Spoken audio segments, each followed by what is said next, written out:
Ate Ma! Uhu! Yes, pasok po. Painom naman. Tuhuna ako. Galing ko basketball, oh. Talo kami. Kamusta, panalo? 100 points ang lamang, eh. Oo, teka lang. Ba't iniinom dyan? Bakit? Kaya nga tayo may machine eh. Hindi mo ba alam na in-import pa natin to galing Japan? Ito yung newest ngayon. Ano ba yan?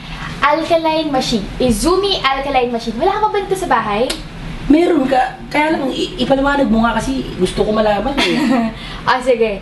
So, ano muna tayo from the faucet, kita mo, makakapag-magic tayo, gagawin natin siyang healthful water. So, from yung kitchen faucet nyo, itap lang natin siya para mapunta dun sa machine.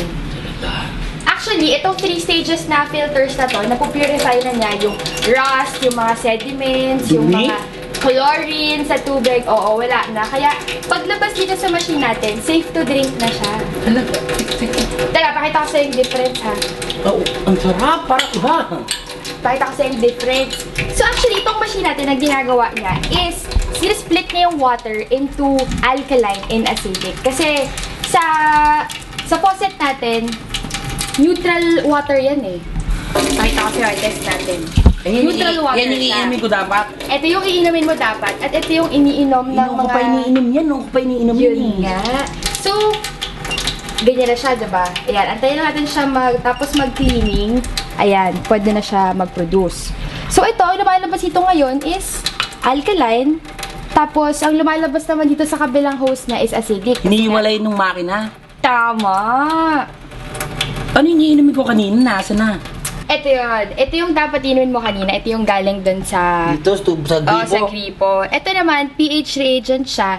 Acts as liquid litmus paper. So, actually, accurate to kasi makikita agad natin yung level ng pH ng kahit anong substance.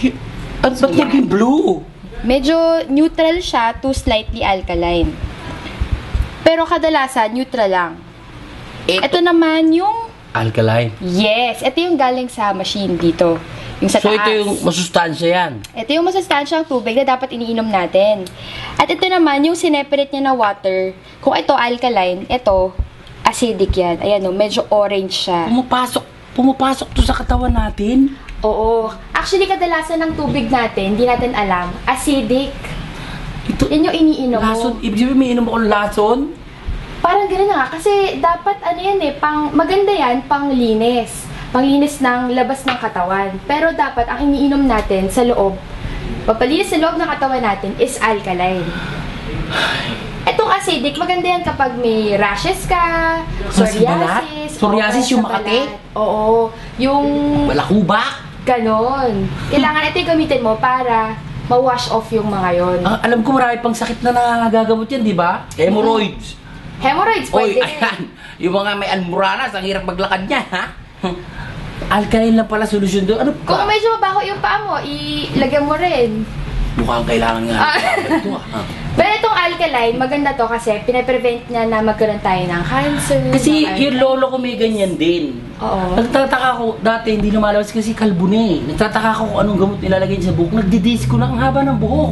Baka uminom siya ng alkaline. Siguro nga, kaya pala. Kung nag-yosi pa yan, mas magiging alkaline yung katawan niya kasi acidic yung yosi eh. Makakatulong sa mga nag-yosi. Oo, mas magiging alkaline yung katawan.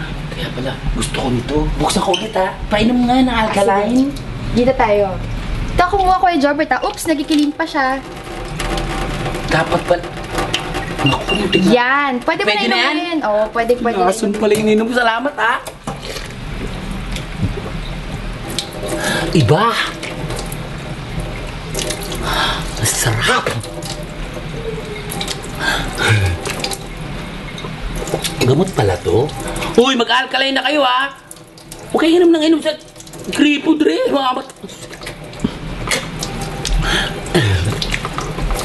Thank you ha. Ayusin ko na yun sa bahay. Tuturo ko rin sa mga kaibigan ko yan.